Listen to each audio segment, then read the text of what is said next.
आप लोग को पता है कि इस बार आपके सिलेबस में 2 नए चैप्टर ऐड हुए थे, जिसमें से एक था भारतीय संस्कृति की देन और एक है भारतीय कलाएं। बट एंड मोमेंट पे ये जो भारतीय की देन की जगह पे आपका एक नया चैप्टर है भारत एक है, जो कि श्री रामधारी सिंह दिनकर जी का लिखा हुआ है। बहुत सारे बच्चों को इस बात की भी तकलीफ हो रही होगी कि ये नया चैप्टर वो भी एंड मोमेंट पे। देखिए अभी आपके पास 1 हफ्ता है और मैं ये बोल सकती हूँ कि अगर आप इस चैप्टर को 1 से 1.5 घंटा टाइम देंगे और पढ़ेंगे तो ये बहुत आसान सा चैप्टर है। और आसान चैप्टर है तो मुझे लगता है कि क्वेश्चंस भी आसान ही आएंगे, क्योंकि इसमें कोई क्वेश्चन पैटर्न तो है नहीं। तो जो लॉन्ग क्वेश्चंस में शायद ये कोई चैप्टर नहीं आएगा आपका। एमसीक्यू में कुछ क्वेश्चन आ सकते हैं या 2 मार्क्स के क्वेश्चन आ सकते हैं। तो भारत एक है। अब देखिए हम भारत देश के हैं तो हमको ये तो पता है कि भारत है क्या। अब भारत एक है, भले ही देखने में हमको भारत अलग अलग दृष्टिकोण से हम देखते हैं तो अलग अलग लगता है। कहीं पे क्षेत्रीय विभिन्नताएं हैं, कहीं पे वेशभूषा में विभिन्नताएं हैं, कहीं पे खान पान पे विभिन्नताएं हैं, और उसके कई कारण भी रहे हैं जो कि इस चैप्टर में हम आगे पढ़ेंगे। चैप्टर मेरे लिए भी बिल्कुल नया है, लेकिन हम पढ़ते हैं।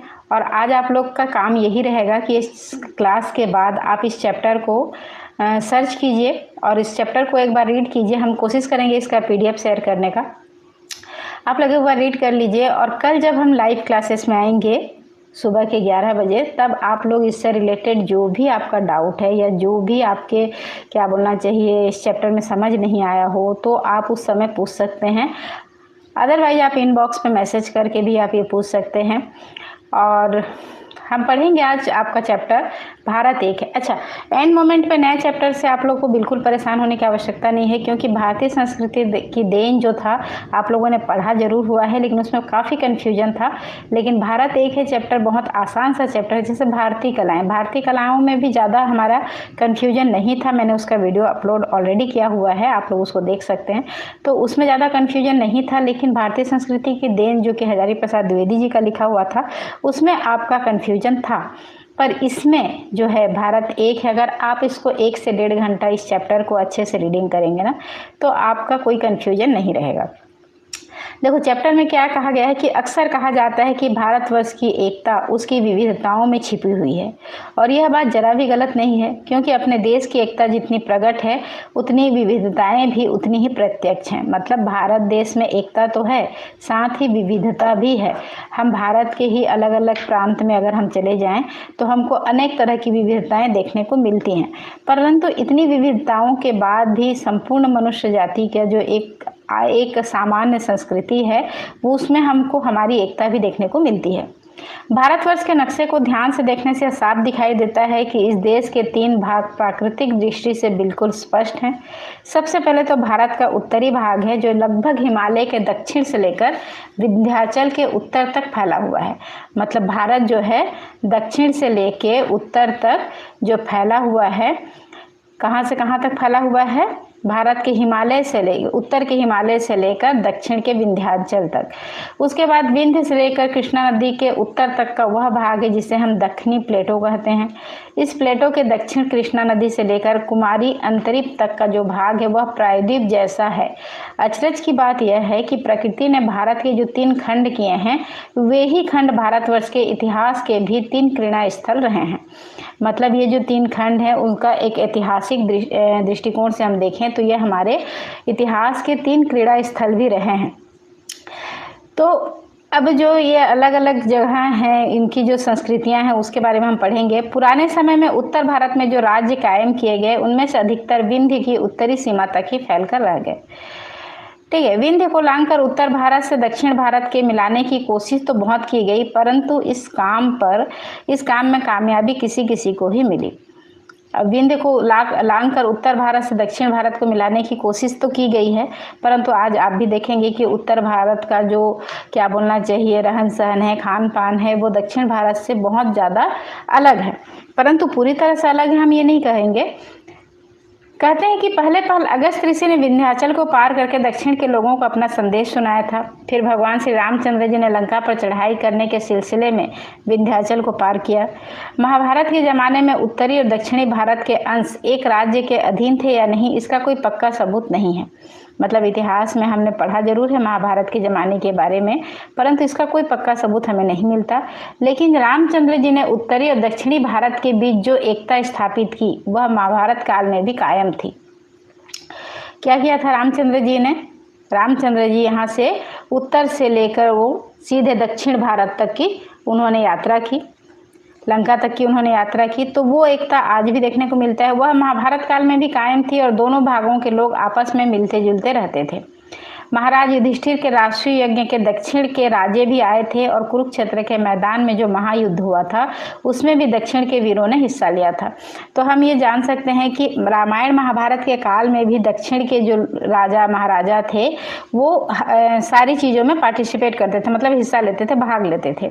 इसका प्रमाण महाभारत में भी मौजूद है। इसी तरह चंद्रगुप्त, अशोक, विक्रमादित्य और उसके बाद मुगलों ने इस बात के लिए बड़ी कोशिश की कि किसी तरह सारा देश एक शासन के अधीन लाया जा सके। मतलब आप ये तो जानते हैं कि भारत अलग अलग राजाओं के द्वारा शासित हुआ था और सबकी यही कोशिश थी कि संपूर्ण भारत जो है वो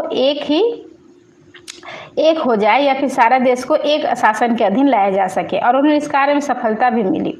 यहाँ तक कि उसके बाद अंग्रेजों ने भी इस कार्य में सफलता हासिल कर ली। लेकिन भारत के इतिहास की एक शिक्षा यह भी है कि इस देश को रखने के काम में यहाँ के राजाओं को जो भी सफलता मिली वह ज़्यादा टिकाऊ नहीं हो सकी। मतलब सफलता तो मिली लेकिन वो लंबे समय तक के लिए टिकाऊ नहीं थी। इस देश के प्राकृतिक ढांचे में भी कोई ऐसी बात थी जो सारे देश को एक रहने देने के खिलाफ पड़ती थी। हाँ, भारत एक है परंतु इसके प्राकृतिक ढांचा जो है ना वो बिल्कुल अलग अलग है। आप अलग अलग प्रांतों की प्राकृतिक स्थिति को देखेंगे तो बिल्कुल एक दूसरे से भिन्न है। मतलब जैसे हम विदेशों में जाते हैं ना तो अलग अलग देशों की प्राकृतिक स्थिति अलग होती है, कोई ठंडा प्रदेश है, कोई गर्म प्रदेश है, लेकिन भारत एक ऐसा देश है जहाँ पर आपको ये सारी प्राकृतिक विषमताएं देखने को एक साथ मिलेंगी। यही कारण था कि जब भी कोई बलवान और दूरवर्ती राजा इस काम में लगा सफलता थोड़ी बहुत उसे जरूर मिली, लेकिन स्वार्थी, दूरदर्शी और कमजोर राजाओं के आते ही देश की एकता टूट गई और जो कठिनाई विंध्य के उत्तर को विंध्य के दक्षिण से मिलाने में हुई वही कठिनाई कृष्णा नदी के उत्तर के भाग को उसके दक्षिण के भाग से मिलाकर एक रहने में होती रही। मतलब कठिनाइयाँ सभी को मिली, जो इसमें सफल हो गए उनको भी इन कठिनाइयों का सामना करना पड़ा। उत्तर और दक्षिण भारत को मिलाना इतना आसान नहीं था। इस देश में बैर फूट का यह भाव इतना प्रबल क्यों रहा, इसके भी कई कारण हैं। मतलब उत्तर भारतीय लोगों का दक्षिण भारतीय के लोगों के साथ में मेल मिलाप क्यों नहीं हो पाया, उसका भी कई बड़े कारण रहे हैं। बड़ी बड़ी नदियों और बड़े बड़े पहाड़ों के गुण अनेक हैं, लेकिन उनमें एक अवगुण भी होता है कि वे जहाँ रहते हैं वहाँ देश के भीतर अलग अलग क्षेत्र बना देते हैं। मतलब बड़े पहाड़ जो होते हैं ना वो जहाँ पे रहते हैं वो एक तरह से आपको क्षेत्रीय रूप में बांट देते हैं, या जो बड़ी बड़ी नदियाँ होती हैं वो भी आपको क्षेत्रीय दृष्टिकोण से बांट देते हैं। तो ये इनका एक गुण, इन नदियों और पहाड़ों का ये अवगुण भी है। वहाँ देश के भीतर अलग अलग क्षेत्र बना देते हैं और इन क्षेत्रों में रहने वाले लोगों के भीतर एक तरह की प्रांतीयता या क्षेत्रीयता का जोश पैदा हो जाता है। यह देश है भी बहुत विशाल। इसके उत्तरी छोर पर कश्मीर पड़ता है जिसकी जलवायु लगभग मध्य एशिया की जलवायु के समान है। इसके विपरीत भारत के दक्षिणी छोर पर कुमारी अंतरीप है जहाँ के घरों की रचना और लोगों के रंग रूप आदि में श्रीलंका या सिलोन का नमूना शुरू हो जाता है।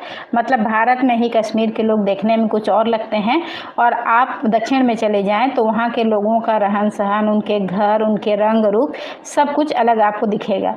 चेरापूंजी भी इसी देश में है जहाँ साल में 500 इंच से अधिक वर्षा होती है।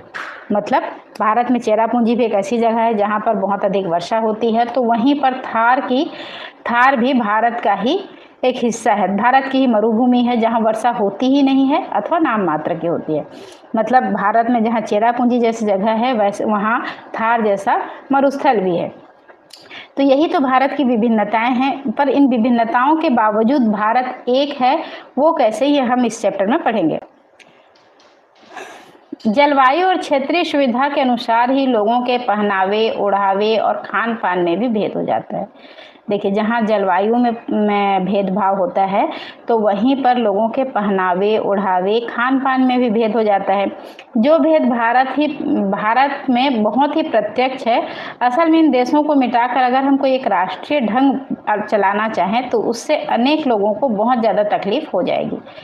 भारत में विभिन्नताएं होने का कारण यही है कि हमारी आपस में जो एक वो है ना कि हम क्यों दूसरे की कल्चर को या उन दूसरों की संस्कृति को अपनाएं। तो भारत में ही क्या हो जाएगा अगर हम सब कुछ को एक जैसा मतलब पहनावे ओढ़ावे खान पान रहन सहन को हम एक नहीं कर सकते, लोगों को बहुत तकलीफ हो जाएगी। उदाहरण के लिए अगर हम रोटी और उड़द की दाल अथवा रोटी और मांस को देश का राष्ट्रीय भोजन बना दें तो पंजाबी लोग तो मज़े में रहेंगे, लेकिन बिहार और बंगाल के लोगों का हाल बुरा हो जाएगा। मतलब खान पान जो एक प्रांत के लोगों का है वो दूसरे प्रांत के लोग उसको राष्ट्रीय भोजन के रूप में स्वीकार नहीं करेंगे। इसी तरह अगर हम यह कानून बना दें कि हर हिंदुस्तानी को चप्पल पहनना ही होगा तो कश्मीर के लोग घबरा उठेंगे, क्योंकि कश्मीर में इतनी ज़्यादा बर्फ़ होती है, इतना ज़्यादा ठंड होता है कि वहाँ के लोग चप्पल नहीं बल्कि जूते पहनते हैं, क्योंकि पहाड़ों पर चलने वालों के पाँव में चप्पल ठीक से वो चल नहीं सकते। पहनावे ओढ़ावे में भी जगह जगह में भिन्नता मिलती है और पोशाकें भी जलवायु एवं क्षेत्रीय सुविधा के अनुसार ही यहाँ तरह तरह की फैली हुई है। अब देखो पहनावे ओढ़ावे, अब कश्मीर में अगर ठंड है तो वहाँ के लोग ओवरकोट पहनेंगे, लॉन्ग जूते पहनेंगे। तो जहाँ पे गर्मी होगा वहाँ के लोग तो उस तरह के पहनावा नहीं पहनेंगे। तो इसलिए पहनावे में भी हमारा फ़र्क है। मगर विविधता का सबसे बड़ा लक्षण यही है कि हमारे देश में अनेक प्रकार की भाषाएं फैली हुई हैं और इसके कारण हम आपस में भी अजनबी के समान हो जाते हैं। देखो हमारे देश में ना भाषा जो है वो भी हमारे आपस में कम्युनिकेशन में बाधा उत्पन्न करती है। इतनी तरह की भाषाएं हैं जिनको हम समझ नहीं पाते। अच्छा, जो हिंदी भाषी राज्य हैं या जिन राज्यों के लोग आसानी से हिंदी भाषा का प्रयोग करते हैं तो वो तो आपस में उनकी संस्कृतियां भी काफ़ी मैच करती हैं, लेकिन कुछ ऐसे राज्य भी हैं जहाँ पे हमारी भाषा को नहीं समझी जाती है या हम उनकी भाषा को नहीं समझ पाते हैं। तो इस कारण से हम आपस में अगर आमने सामने बैठे भी हुए हैं तो भी हम अजनबी की तरह हो जाते हैं। उत्तर भारत में तो गुजरात से लेकर बंगाल तक की जनता के बीच संपर्क खूब हुआ है, लेकिन वहाँ भाषा भेद की कठिनाई उतनी नहीं अखरती। देखो उत्तर भारत से में या गुजरात में अलग अलग भाषाएं हैं या बंगाल में हैं, लेकिन वहाँ के लोगों के पास एक कॉमन भाषा है हिंदी, जिसको कि वहाँ के लोग आसानी से समझ लेते हैं।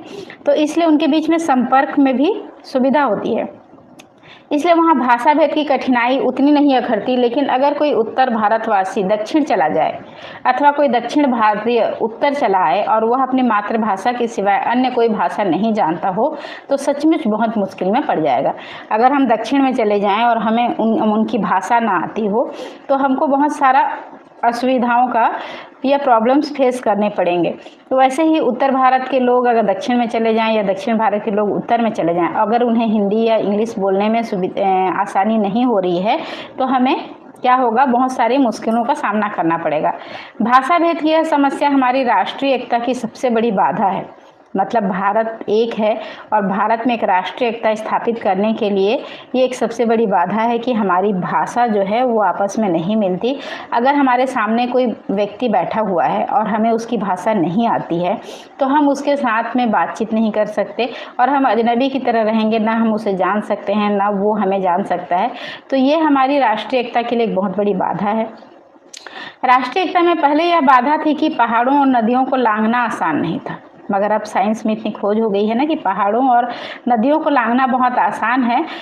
अब विज्ञान ने अनेक सुगम साधनों के उपलब्ध हो जाने से यह बाधा दूर हो गई है। आज अगर देश के एक कोने में अकाल पड़ता है तो दूसरे कोने के अनाज वहां तुरंत पहुंचा दिए जाते हैं। किसी भी तरह की जो प्राकृतिक आपदा होती है ना तो दूसरे राज्य के लोग सहायता के लिए आगे आ जाते हैं और वो बहुत आसानी से पहुंचा दिया जाता है, चाहे वो पहाड़ों से घिरा हुआ राज्य हो या नदियों से घिरा हुआ हो। इसी प्रकार पहले जब देश के एक कोने में विद्रोह होता था तो दूसरे कोने में पड़ा हुआ राजा जल्दी से फौजें भेजकर उसे दबा नहीं सकता था। कारण क्या था? कम्युनिकेशन नहीं था। हमने वहाँ तक खबर पहुँचाते ही बहुत ज़्यादा समय हो जाता था, क्योंकि फ़ोन वगैरह नहीं थे या किसी भी तरह की आवाजाही के साधन नहीं थे। तो तुरंत एक राजा पर अगर आक्रमण हो तो दूसरा राजा उसको सहायता नहीं पहुँचा सकता था।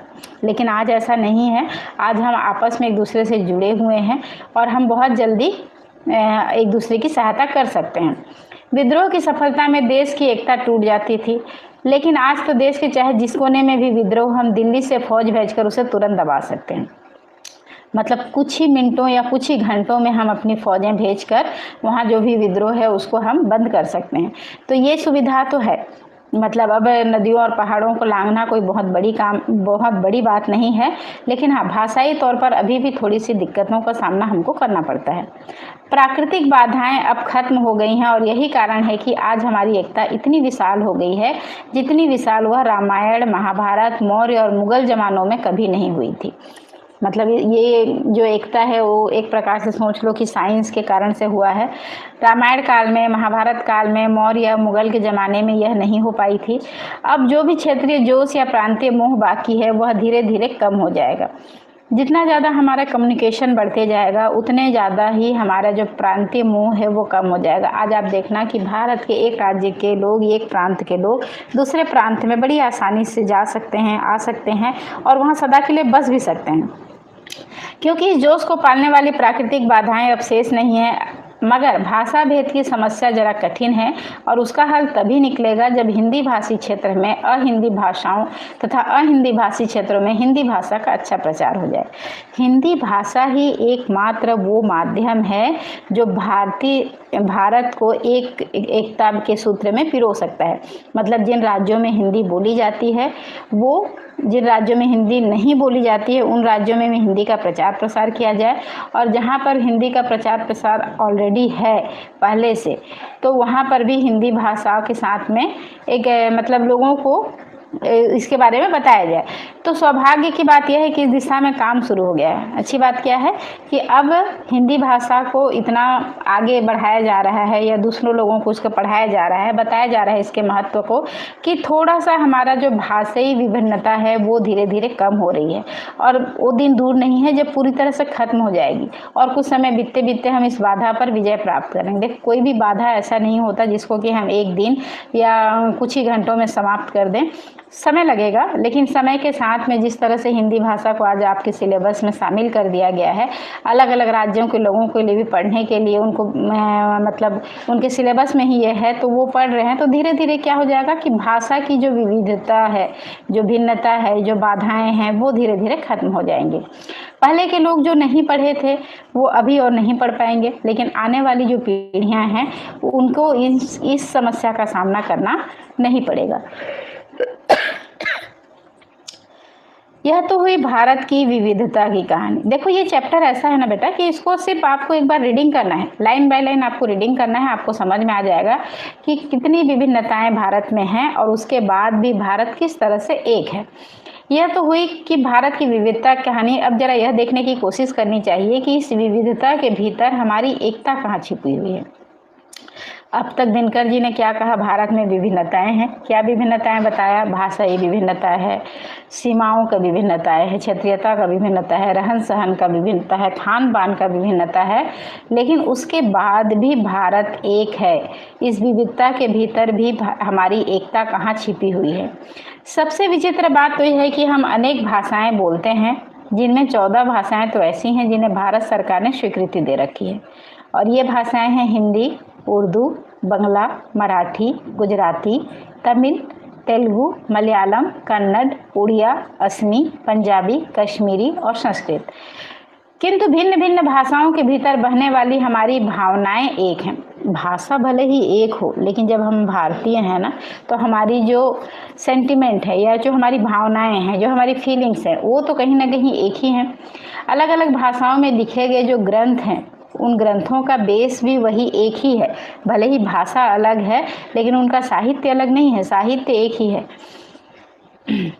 किंतु भिन्न भिन्न भाषाओं के भीतर बहने वाली हमारी भावनाएं एक हैं तथा हम प्रायः एक ही तरह के विचारों और कथा वस्तुओं को लेकर अपनी अपनी बोली में साहित्य रचना करते हैं।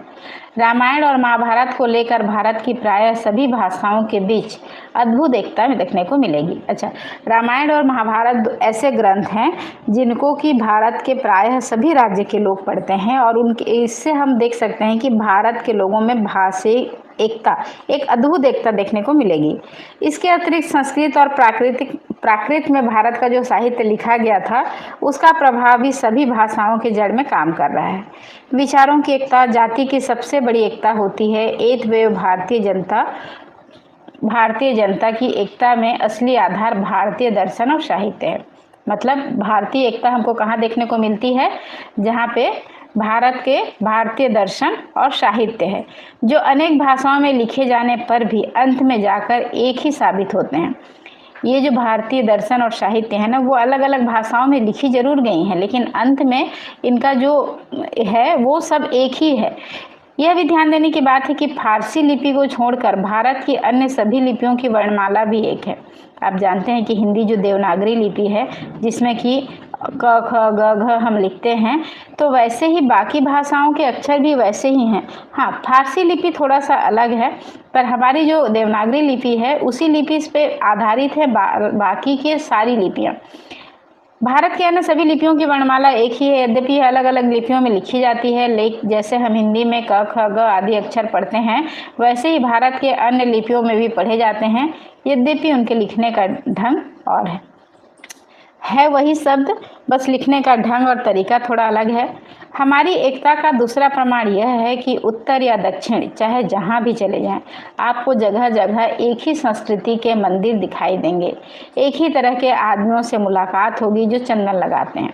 अच्छा, आपने भी भारत में बहुत जगह भ्रमण किया होगा, अलग अलग मंदिरों में आप गए होंगे, तो आप उन मंदिरों में जाकर देखना कि वहाँ पे जो भी लोग आते जाते हैं या जो भी वहाँ के पुजारी होते हैं, वो वही क्या करते हैं, स्नान करेंगे, पूजा करेंगे, तीर्थ व्रत करेंगे, या फिर वैसे ही चंदन का टीका वगैरह लगाएंगे।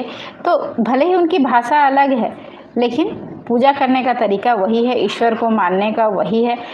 तो स्नान पूजा करते हैं, तीर्थ व्रत में विश्वास करते हैं, अथवा नई रोशनी को अपना लेने के कारण इन बातों को शंका की दृष्टि से देखते हैं।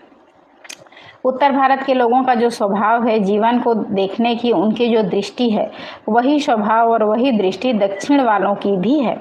मतलब उत्तर भारत के लोग जिस स्वभाव से देखते हैं लोगों को, जीवन को, जिस तरह की उनकी जीवन को लेकर जिस तरह का उनका दृष्टिकोण है, दक्षिण भारतीयों का भी वही दृष्टिकोण है। केवल भाषा अलग है, दृष्टिकोण अलग नहीं है। भाषा की दीवार के टूटते ही उत्तर भारतीय और दक्षिण भारतीय के बीच कोई भी भेद नहीं रह जाता और वे आपस में एक दूसरे के बहुत करीब आ जाते हैं। मतलब हम मनुष्य की जो जीवन शैली है, जो दिनचर्या है, जो क्या बोलना चाहिए, हमारी फीलिंग्स हैं, जो भावनाएं हैं, वो एक ही हैं। केवल भाषा एकमात्र दीवार है, और जब ये दीवार टूट जाएगा ना, तो हम उत्तर भारतीय और दक्षिण भारतीय दोनों एक हो जाएंगे। वे आपस में एक दूसरे के बहुत करीब आ जाते हैं। असल में भाषा की दीवार के आर पार बैठे हुए भी वे एक ही हैं। वे एक धर्म के अनुयायी और संस्कृति के एक ही विरासत के भागीदारी हैं। उन्होंने देश की आज़ादी के लिए एक होकर लड़ाई लड़ी है, और आज उनकी पार्लियामेंट और शासन विधान भी एक ही है। मतलब देश में हर जगह पे जो चुनाव होते हैं वो भी एक हैं, नियम कानून संविधान हमारे एक हैं। तो भले ही भाषा अलग अलग हो, लेकिन बाकी सारी कुछ हमारी एक है। हमारा पार्लियामेंट भी एक है और हमारे शासन विधान भी एक हैं। और जो बात हिंदुओं के बारे में कही जा रही है, वही बहुत दूर तक मुसलमानों के बारे में भी कही जा सकती है। हिंदू धर्म के बारे में अब तक दिनकर जी ने जो भी कहा, मुसलमानों के लिए भी वही बात कही जा सकती है। देश के सभी कोनों में बसने वाले मुसलमानों के भीतर जहां एक धर्म को लेकर एक तरह की आपसी एकता है। अब मुसलमान चाहे किसी भी राज्य में रहें, उनके बीच में भी धर्म को लेकर आपसी एकता है, बल्कि बहुत ज़्यादा है।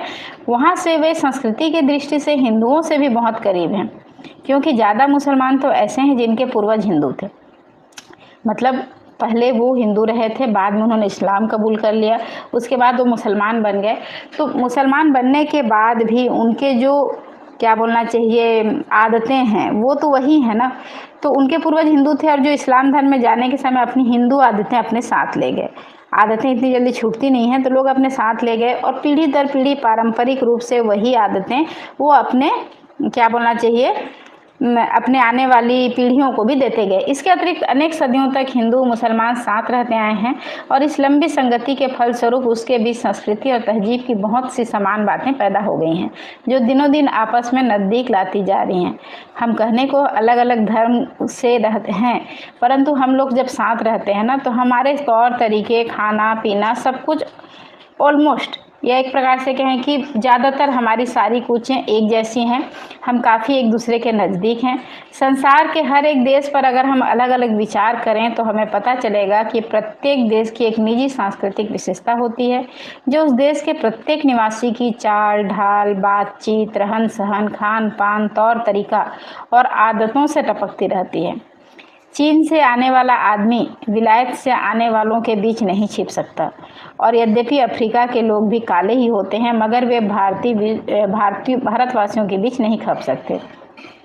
अब देखो, कोई चीन का आदमी या कोई दूसरे देश का आदमी अगर हमारे देश में आएगा तो हमको अलग से पता चल जाएगा कि ये हमारे देश का नहीं है, लेकिन भारतीयों के बीच में ऐसा नहीं है। हमारा देखने में भी हम एक जैसे हैं। अब देखो, भारतीय लोग अगर काले होते हैं, अफ्रीका के लोग भी काले होते हैं, लेकिन अफ्रीका के लोग अगर आएंगे तो वो उनको हम देखते ही समझ जाएंगे, वो हमारे साथ में मैच नहीं करेंगे। भारतवर्ष की यूरोपीय पोशाकें बहुत खूब चली हुई हैं, लेकिन यूरोपीय लिबास में सजे हुए हिंदुस्तानियों के बीच एक अंग्रेज को खड़ा कर दिया जाए तो आसानी से अलग पहचान लिया जाएगा। हम भी यूरोपीय कपड़े पहनते हैं, परंतु अंग्रेज का जिस तरह का उसका वो दिखेगा, हम वैसे नहीं दिख सकते, हम भारतीय ही दिखेंगे। इसी तरह भारत के हिंदू ही नहीं बल्कि हिंदुस्तानी, ख्रिस्तान, फारसी और मुसलमान भी भारत के बाहर जाने पर आसानी से पहचान लिए जाते हैं कि ये भारतीय हैं। क्यों पहचान लिए जाते हैं? क्योंकि भारत एक है, वे हिंदुस्तानी हैं। और यह बात कुछ आज पैदा नहीं हुई है, बल्कि इतिहास के किसी भी काल में भारतवासी ही थे तथा अन्य देशों के लोगों के बीच में वे खप नहीं सकते थे। यही वह सांस्कृतिक एकता या शक्ति है जो भारत को एक रखे हुए है। यही वह विशेषता है जो उन लोगों में पैदा होती है जो एक देश में रहते हैं, एक तरह की ज़िंदगी बसर करते हैं और एक तरह के दर्शन और एक तरह की आदतों का विकास करके एक राष्ट्र के सदस्य हो जाते हैं। तो सिंपल सी भाषा में कहा जाए तो श्री रामधारी सिंह दिनकर जी आपको यही बताना चाहते हैं कि चाहे कितनी भी पीढ़ियां हो जाएं या कितने भी काल में परिवर्तन आ जाए, जो भारतीय संस्कृति है वो एक ही है, वो सदा से एक रही है। और हमारी जो सोचने समझने की तरीका है, ढंग है, या हमारा जो दर्शन है, हमारी जो आदतें हैं, वो सभी राष्ट्र के लोगों का एक ही है। पहले उन्होंने भारत एक है जो आपका निबंध है उसमें उन्होंने कहा कि भारत में कौन कौन सी विभिन्नताएं हैं, जैसे कि क्षेत्रीय विभिन्नताएं हैं, खान पान में विभिन्नताएं हैं, वेशभूषा में विभिन्नताएं हैं, या भाषा की विभिन्नताएं हैं। उसके बावजूद जो संपूर्ण भारत के लोग हैं उनकी सांस्कृतिक एकता एक है, उनके सोचने समझने का ढंग एक है, उनके रहन सहन का ढंग एक है। तो इसलिए भारत में विभिन्नता होते हुए भी संपूर्ण भारत एक है।